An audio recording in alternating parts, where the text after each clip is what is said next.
नमस्कार, जय जोहार, जय छत्तीसगढ़। BYT लाइव में आप मन के स्वागत है। छत्तीसगढ़ विधानसभा चुनाव 2023 दूसरे चरण के चुनाव के मद्देनजर असम राज्य के मुख्यमंत्री हेमंत बिस्वा शर्मा जी ने भाटापारा में आम सभा को संबोधित किया। भाटापारा में असम के सीएम हेमंत बिस्वा शर्मा ने कहा कि भूपेश बघेल का समय हो गया, अब सत्ता से उनकी विदाई होगी। भाटापारा के विधायक भाजपा प्रत्याशी शिवरतन शर्मा ने आम सभा को संबोधित करते हुए राज्य के मुख्यमंत्री भूपेश बघेल पर उनके योजनाओं को लेकर जमकर बरसे। हम सबका सौभाग्य है कि आज हमारे बीच इस कार्यकर्ता सम्मेलन में हमारे वरिष्ठ नेता असम के मुख्यमंत्री श्री हेमंत बिस्वा शर्मा जी उपस्थित हैं। तालियों के साथ उनका स्वागत करें, अभिनंदन करें। भाटापारा क्षेत्र में यहाँ के प्रत्याशी और यहाँ के विधायक होने के नाते उनका स्वागत करता हूँ, अभिनंदन करता हूँ। आज के हमारे इस कार्यकर्ता सम्मेलन में भारतीय जनता पार्टी के प्रदेश अध्यक्ष आदरणीय अरुण साहू जी उपस्थित होने वाले थे, पर कल एक दर्दनाक घटना हुई। बस्तर संभाग में 2 महीने के अंदर भारतीय जनता पार्टी के 5वें प्रमुख कार्यकर्ता की आम सभा के दौरान नक्सलाइटों ने हत्या कर दी। नारायणपुर जिले के हमारे जिला उपाध्यक्ष जो कि जिला पंचायत के सदस्य भी थे, 7 तारीख को वहां विधानसभा का चुनाव होना है। एक बाजार में वो आम सभा को संबोधित कर रहे थे और वहां सभा स्थल पर मंच पे जाकर के उनका मर्डर हुआ। माननीय प्रदेश अध्यक्ष जी उनकी अंत्येष्टि में सम्मिलित होने के लिए नारायणपुर चले गए। इसके चलते वो उपस्थित नहीं हो पाए हैं। उनकी अनुपस्थिति के लिए मैं सभी से क्षमा प्रार्थी हूं। मैंने माननीय हेमंत जी के आने के पहले बहुत विस्तार से भाटापारा विधानसभा और भारतीय जनता पार्टी के घोषणा पत्र के विषय में आप सबके बीच अपनी बात रखी है। माननीय हेमंत जी को आप सब सुनना चाहते हैं, इसलिए मैं ज्यादा समय न लेते हुए सीधा आदरणीय हेमंत जी को आमंत्रित करता हूं कि वो आए, हम सब कार्यकर्ताओं का मार्गदर्शन करें। आदरणीय हेमंत बिस्वा शर्मा बोले, मैं अकबर, बाबर और औरंगजेब के खिलाफ बोलते रहूंगा। भूपेश गंगा माई की शपथ लेते हैं कि दारू बंद करेंगे, लेकिन शराब की होम डिलीवरी हो गई। जो व्यक्ति गंगा माई के नाम से गाय और गौठान के नाम पर झूठ बोल सकता है, उस पर जनता कभी विश्वास नहीं करेगी, उन्हें माफ नहीं करेगी। दरअसल सीएम हेमंत बिस्वा शर्मा ने रविवार को भाटापारा में चुनावी सभा को संबोधित कर भाजपा प्रत्याशी शिवरतन शर्मा के पक्ष में वोट करने की अपील की। हेमंत ने कहा कि ईडी सीबीआई पर भूपेश सवाल खड़े करते हैं, उनके अधिकारी और नेता जेल में हैं। सही होते तो बेल में होते, जेल से बाहर होते। पूरे छत्तीसगढ़ को बघेल ने बदनाम कर दिया, सब तरफ घोटाला ही घोटाला किया। महादेव ऐप से सट्टा को बढ़ावा देकर उनसे कमीशन के रूप में पैसा ले रहे हैं और भगवान महादेव के नाम को भी बदनाम कर दिए। भगवान महादेव उनको कभी माफ नहीं करेंगे। हेमंत बिस्वा शर्मा ने क्या क्या बातें कही, देखिए पूरी रिपोर्ट। पैसा नहीं लेते हुए ट्रांसपेरेंट वे में नियुक्ति हो रहा है तो छत्तीसगढ़ का युवक को भी वो अधिकार मिलना चाहिए। मिलना चाहिए कि नहीं चाहिए? आप लोगों को बिना पैसा मेरिट का ऊपर नौकरी मिलना चाहिए कि नहीं चाहिए?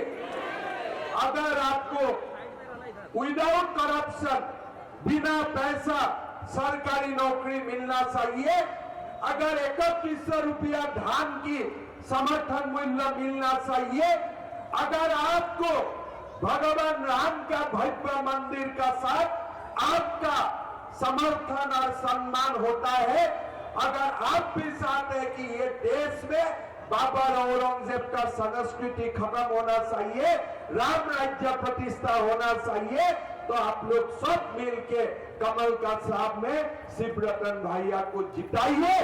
छत्तीसगढ़ में बीजेपी का सरकार बनाइए। मैं बहुत बातें नहीं बोलना चाहता हूँ। मैं भाटापारा में पहला बार आया हूँ। पहले मैं कभी नहीं आया हूं, दोबारा जरूर आने का मौका मिलेगा जब शिवरतन भाई जीत जाएगा। मैं थोड़ी सी आप लोगों को निमंत्रण देके जाना चाहता हूं। मैं मां कामाख्या का कामरूप से आया हूं। एक बार जीवन में मां का दर्शन करना जरूरी है। एक बार अगर जीवन में मां का दर्शन हो जाता है तो जीवन पूर्ण हो जाता है, ऐसे हम लोग मानता हूं। मैं भाटापाड़ा का मेरा माता पिताओं को मैं निमंत्रण करता हूं, आप लोग भी आइए मां कामाख्या का मंदिर को दर्शन कीजिए। कोई तकलीफ नहीं, खाली शिवरतन भैया को व्हाट्सएप कर दीजिए कि हम लोग 10 लोग जा रहा हो, बाकी जिम्मा मेरा होगा। मेरा निमंत्रण आप लोगों को दर्शन करना, जिम्मेदारी भी मेरा ही होगा। मैं इसी 2 बात बोलते हुए दोबारा आप लोगों को विनती करता हूं कि शिवरतन भैया को जिताइए। बहुत ही लोकप्रिय है, लोगों का साथ हमेशा मिल के काम करता है। हमारा यहाँ में जब रमन सिंह जी का सरकार था, एग्रीकल्चर कॉलेज से लेते हुए होना है, जबरदस्त निर्णय लेना है कि मध्य प्रदेश भी जिताऊंगा, राजस्थान भी जिताऊंगा, छत्तीसगढ़ भी जिताऊंगा, नरेंद्र मोदी जी को तीसरा बार प्रधानमंत्री बनाऊंगा। और यही संकल्प लेते हुए हमें आगे बढ़ना चाहिए। मैं माताओं को भी रिक्वेस्ट करता हूं, अगर मध्य प्रदेश का माताओं और बहनों का बैंक अकाउंट में पैसा मिलता है तो छत्तीसगढ़ का माताओं का बैंक अकाउंट में भी पैसा आना चाहिए।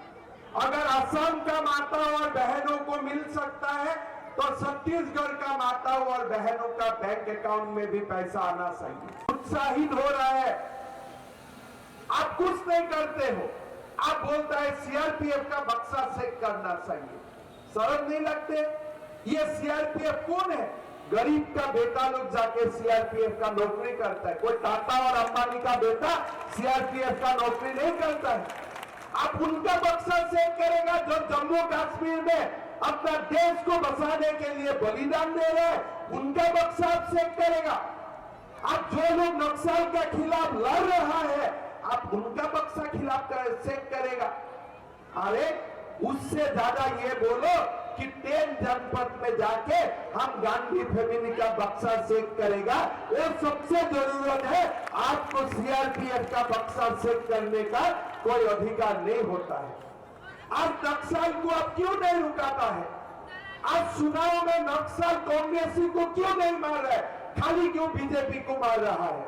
क्या अब नक्सल का सहाय से सरकार बनाएगा?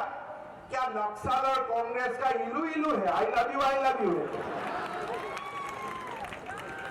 आज जैसे इजराइल ने हमास को ठंडा कर रहा है ना, जैसे नरेंद्र मोदी जी ने पाकिस्तान को ठंडा किया है, हमारा सरकार आएगा, इस बार नक्सल को भी हम लोग साफ कर दूंगा, ये हम लोग का वादा है। आज प्रधानमंत्री नरेंद्र मोदी जी थे, हमारा भारत में पाकिस्तान का आतंक का हमला हुआ, मोदी जी ने तुरंत पाकिस्तान ने बम फेंका।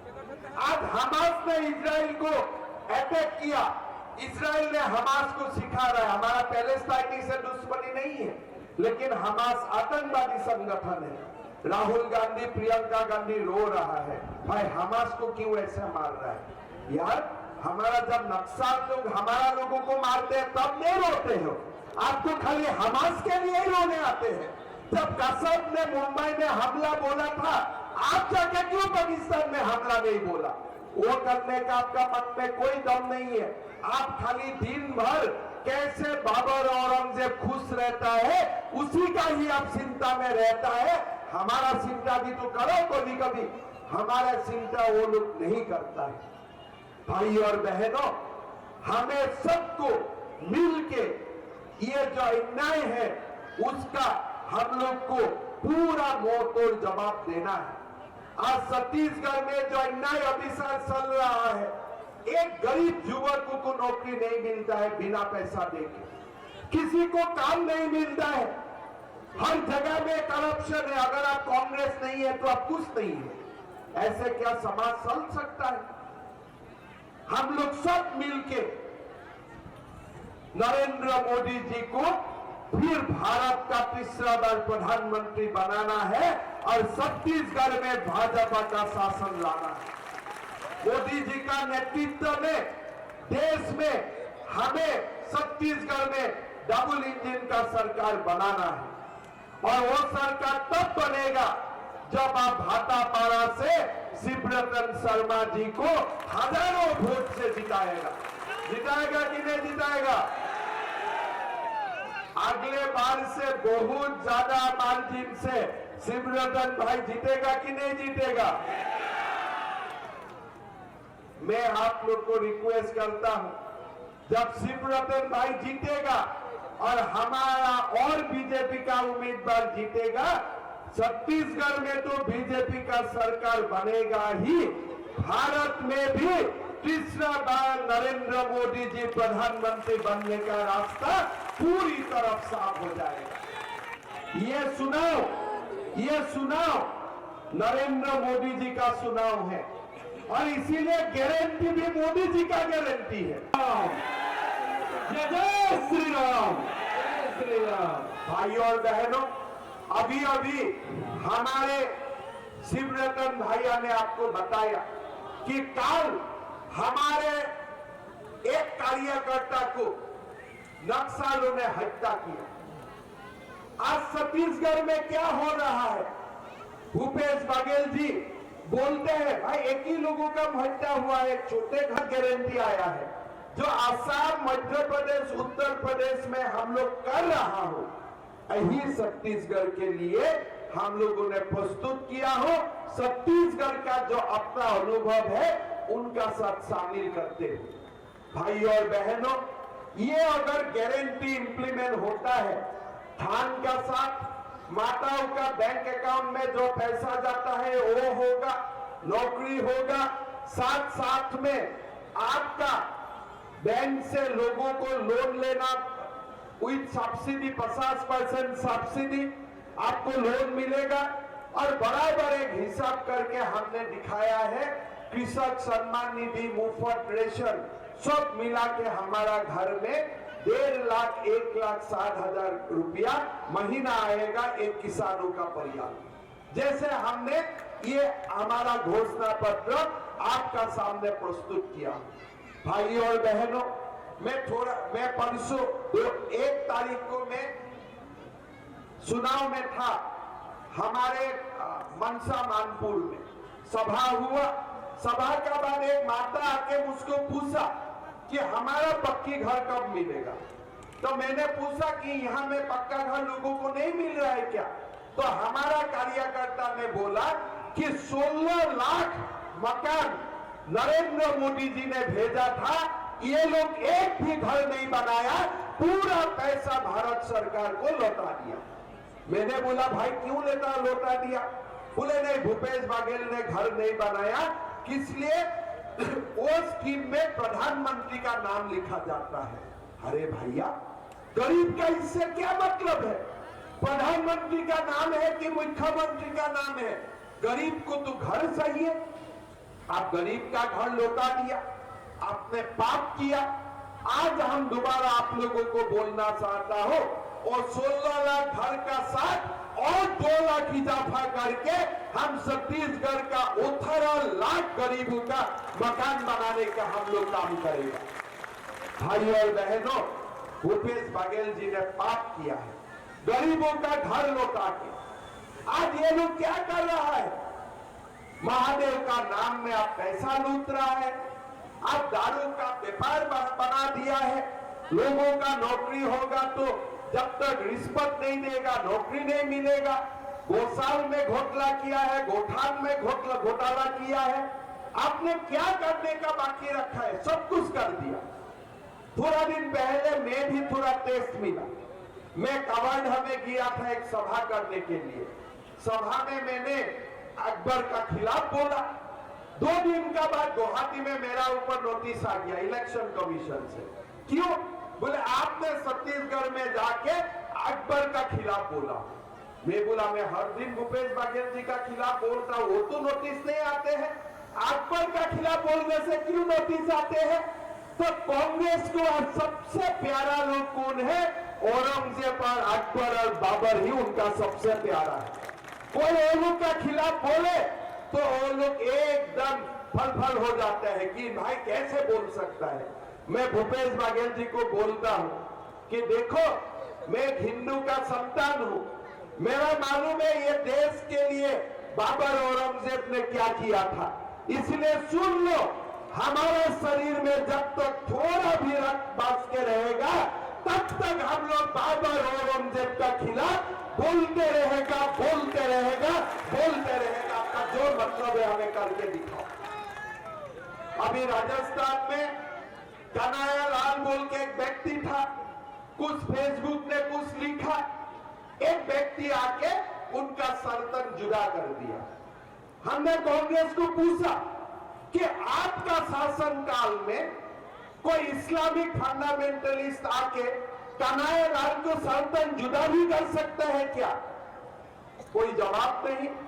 लेकिन यही काम अगर आज असम और अन्य विदेशी शासित प्रदेश में होता था, हम 5 मिनट में उनका हिसाब भी चुकता कर देता था। चलो, आपने जो किया हम भी आपको उसी काम से प्रेजेंटेशन दे दिया।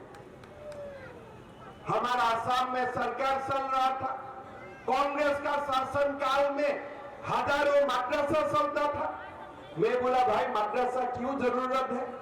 हिंदुओं को डॉक्टर चाहिए, मुसलमान को इंजीनियर चाहिए, ये मुल्ला किसको चाहिए? किसी को बोलना नहीं चाहिए। मदरसा बंद करो और लोगों को डॉक्टर इंजीनियर पढ़ने का सिखाओ। कोई मदरसा हमारा स्टेट में नहीं चलेगा। आज हम लोग उसी दिशा में काम कर रहा है। हमारा लोगों को डॉक्टर बनाना, हमारा लोगों को इंजीनियर बनाना, हमारा गरीब का साथ खड़ा होना और भारत का जो अहंकार था, भारत का जो संस्कृति था, भारत का जो सिविलाइजेशन था, उनको पुनर्प्रतिष्ठा करना। आज आप लोग ये भाटापारा में आप लोग सब समावेशित है, आप लोग यहाँ उपस्थित है। कोई बोल सकता है कि अगर कांग्रेस का देश में शासन चलता था, क्या भगवान राम का मंदिर बनता था? होता था कभी भगवान का राम का मंदिर? आज आप देखिए, एक खाली बाबर का मस्जिद का जगह में मंदिर बना था, इतना ही छोटे काम था, लेकिन नहीं किया।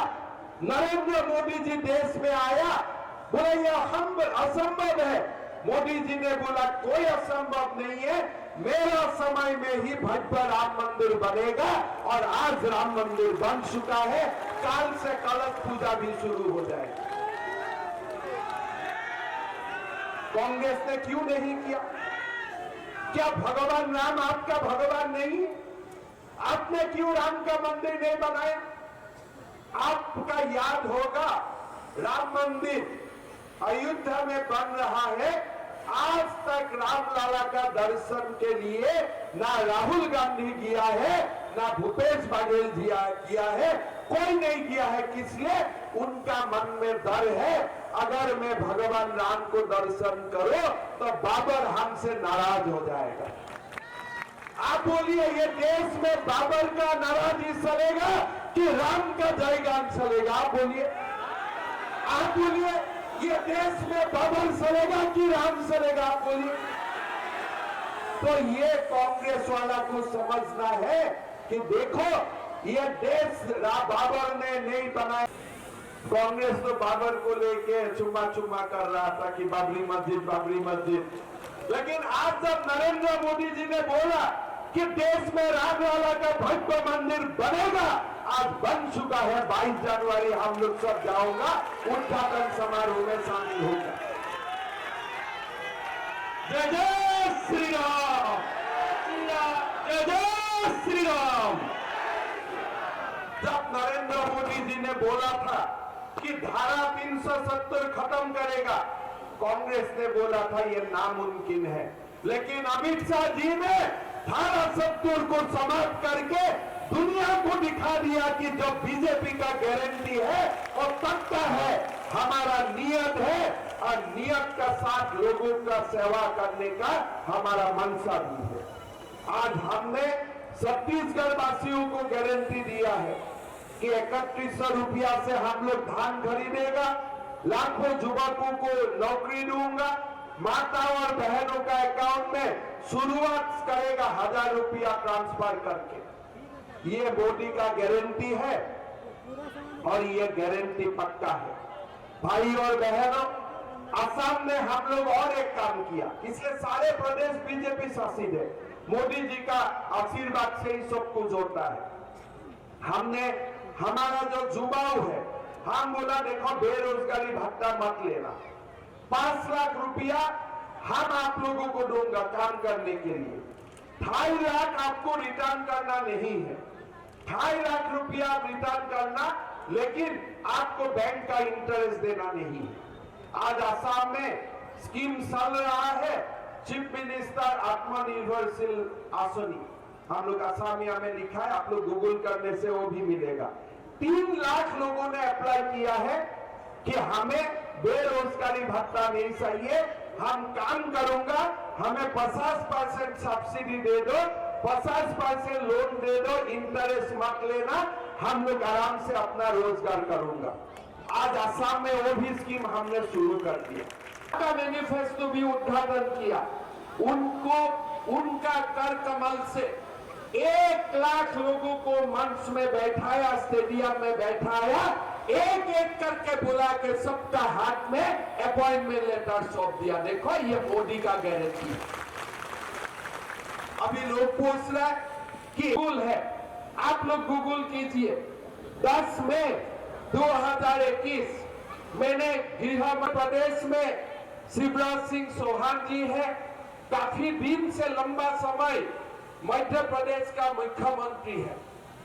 हम वहां वादा किया था कि अगर असम में बीजेपी सरकार आते हैं, महिलाओं का बैंक अकाउंट में हम महीना 830 रुपया डालने का काम करूंगा।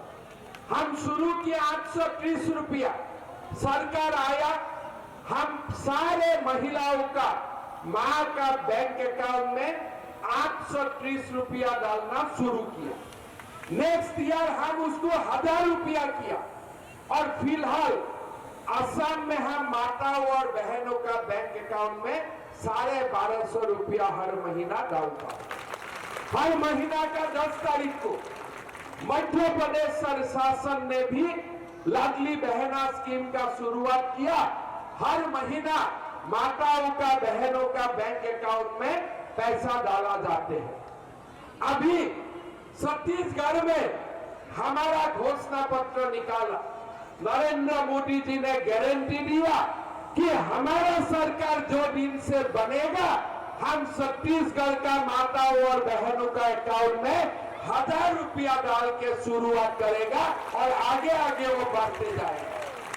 भूपेश बघेल जी ने बोला है मोदी का गारंटी विश्वास मत करो। अरे मोदी का गारंटी पूरा वर्ल्ड विश्वास करता है, अमेरिका विश्वास करता है, भारत का सब लोग विश्वास करता है। कांग्रेस का गारंटी विश्वास करने का कोई व्यक्ति नहीं है। आपने गारंटी जो भी दिया था, आपने कुछ भी नहीं किया। हमने गारंटी दिया बैंक में पैसा डालूंगा, हम असम में डाल चुका हूं, मध्य प्रदेश में डाल चुका हूं और हम छत्तीसगढ़ का मां और बहनों का अकाउंट में भी हम पैसा डालने का काम करूंगा। भाई और बहनों, आज नरेंद्र मोदी जी ने गारंटी दिया है कि 3100 रुपया हम पर एकड़ भूमि से 21 क्विंटल हम धान खरीदने का काम करूंगा। अगर नरेंद्र मोदी जी ने गारंटी दिया है, जैसे शान और शुरू सच्चा है, ऐसे नरेंद्र मोदी जी का गारंटी भी सच्चा है। उसमें कोई कॉम्प्रोमाइज नहीं होता है। असम में चुनाव हुआ था, भूपेश बघेल जी असम गया था, बड़ा बड़ा बक्सा लेके गया था, अंदर में क्या था मैं नहीं जानता हूँ, तब मैंने महादेव का नाम भी नहीं सुना था। उन्होंने जाके असम में बोला कि मैं छत्तीसगढ़ में बेरोजगारी भत्ता देता हूँ और असम में कांग्रेस जीतने से बेरोजगारी भत्ता हम लोग देगा। मैंने भूपेश बघेल जी को मंच से चैलेंज किया, देखो आपने छत्तीसगढ़ में क्या किया है मैं नहीं जानता हूं। जब छत्तीसगढ़ जाऊंगा मैं लोगों का साथ बात करूंगा, लेकिन असम में हम बेरोजगार भत्ता नहीं दूंगा। हम युवा और युवाओं को हम रोजगार देने का काम करूंगा। मेरा काम बेरोजगार भत्ता देना नहीं है, मेरा काम रोजगार देना है। हमने असम में गारंटी लिया कि 1 लाख युवाओं को हम सरकारी नौकरी में डालूंगा और 1 पैसा का घोटाला नहीं होने दूंगा। भाटापारा विधानसभा केंद्र की प्रत्याशी हमारे विधायक शिवरतन शर्मा जी, हमारे जिला अध्यक्ष सनम जागते जी, रामू साहू जी, साहू समाज के अध्यक्ष नारायण साहू जी, मोहन बांधे जी, सुदामा मानधन जी, सिंधी समाज के अध्यक्ष देवक साहू जी, नीरा साहू जी, केजूराम बाघेल जी, डब्ल्यू ठाकुर जी, धनीराम साहू जी, मनिंदर कुंभार जी, मंच में विराजमान हमारे नेतागण, भाइयों बहनों, पिता और माताओं, मैं असम से आया हूँ और असम को कामरूप कामाख्या का नाम से भी जाना जाते हैं, इसीलिए माँ कामाख्या नीलाचल पर्वत में विराजमान है। मैं ये भी जानता हूँ, हम लोग सब जानता हूँ, छत्तीसगढ़ माँ कौशल्या का भूमि है, भगवान श्री राम का ननिहाल है। मैं माँ कामाख्या का भूमि से पूरा छत्तीसगढ़ वासियों को नमन करता हूँ, वंदन करता हूँ, अभिनंदन करता हूँ। थोड़ा देर पहले मैं और एक सभा में थे, मैं वहां बोल रहा था कि माँ कामाख्या कौन होता है। महाकाली होता है, महालक्ष्मी होता है, महासरस्वती होता है। महालक्ष्मी, महाकाली, महासरस्वती ये हमारे देवी माँ है। खास करके महाकाली का जो पतिदेव है वो महादेव है। अभी परसों दिन हमें सुनने मिला कि छत्तीसगढ़ में महादेव ऐप निकाला, 508 करोड़ रुपया का घोटाला हुआ। मेरा विश्वास है कि माँ कामाख्या भी बहुत नाराज है, उनका पतिदेव का नाम से ही घोटाला शुरू हो गया छत्तीसगढ़ में। छत्तीसगढ़ का लोग महादेव का भक्त होता है। मैं ये विश्वास करता हूँ कि जो लोग महादेव का नाम में घोटाला किया है, चुनाव का दिन महादेव का भक्त लोग उनका हिसाब लेगा और चुनाव का बाद स्वयं महादेव भूपेश बघेल का हिसाब लेगा। वो जरूर है, ये निश्चित है, बदलते रहेगा। भाइयों और बहनों, आप सोच सकता है आपको घोटाला करना ही है, कुछ ऐप बनाना है, उसका नाम दे देना चाहिए भूपेश ऐप, आप उसका नाम दे देना चाहिए हिमंत ऐप, कोई आपत्ति नहीं है। लेकिन आपको ये जाली काम करना है, कोई और नाम आपने ढूंढ के नहीं निकाला, महादेव का नाम आपने इस्तेमाल कर लिया। आप सोच सकता है और कितना रुपया का घोटाला किया, 508 करोड़ रुपया का। अभी बोल रहा है कि ईडी ने ऐसे हमारा खिलाफ इल्जाम लगाया। भाई और बहनों, थोड़ा दिन पहले कोयला घोटाला में उनका अधिकारी का गिरफ्तार हुआ, 7 महीना हुआ, अदालत ने आज तक भी जमीन नहीं दिया है, बेल नहीं दिया है। क्यों नहीं दिया है? कि अदालत भी नरेंद्र मोदी का है, अदालत भी अमित शाह का है।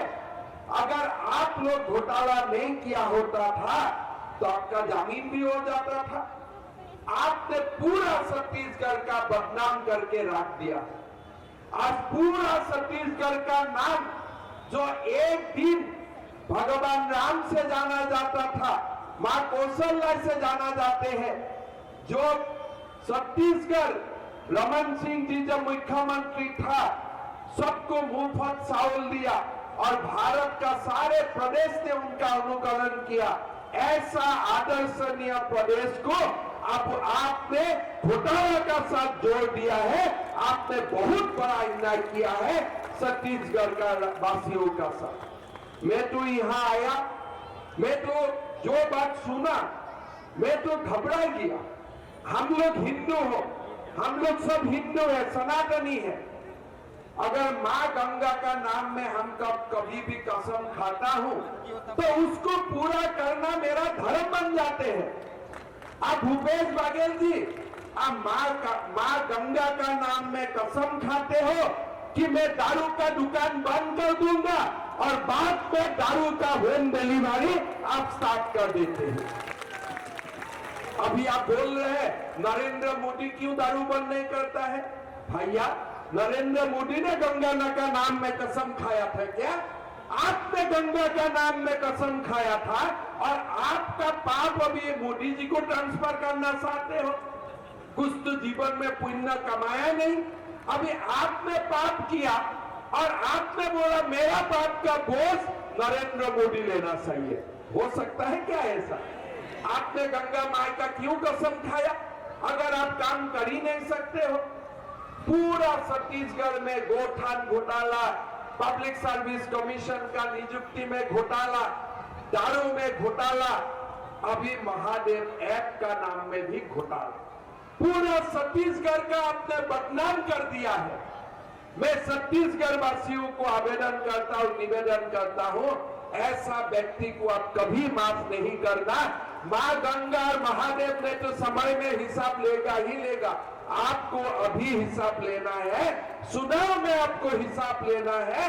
आप हमारे शिवरतन भैया को बहुत वोटों से जिता के इस काम का बदला लेना चाहिए।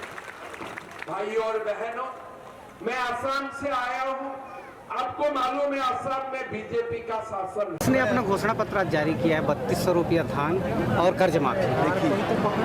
हमने 3100 रुपया घोषणा किया हो मैनिफेस्टो ने, और मेरा विश्वास फिर दोनों को तो मोदी जी का नाम में और क्या भरोसा चाहिए। कोविड का समय में जब हम सब लोगों को वैक्सीन दिया था तब तो हमारे मोदी जी ने ही किया था। मुफ्त में चावल भी मोदी जी ने ही दिया है, बैंक अकाउंट में मोदी जी ने ही पैसा डालते हैं। तो मोदी जी को अविश्वास का बात ही तो कहीं पैदा नहीं होता है। अब भारतवासियों को पास जाओ, जो मोदी जी का कट्टर दुश्मन है वो भी बोलेगा अगर मोदी बोल दिया तो हो गया। भाटापारा से कितनी लीड आएगी? लास्ट टाइम भी हम इतना विपरीत परिस्थिति में भी जीता था। इस बार तो पूरा सारू और संडी समक रहा है, सारू और सोना समक रहा है, तो शिवरतन भाई जी तो पूरा रिकॉर्ड वोट से जीतेगा। Thank you. Bureau report BYT live.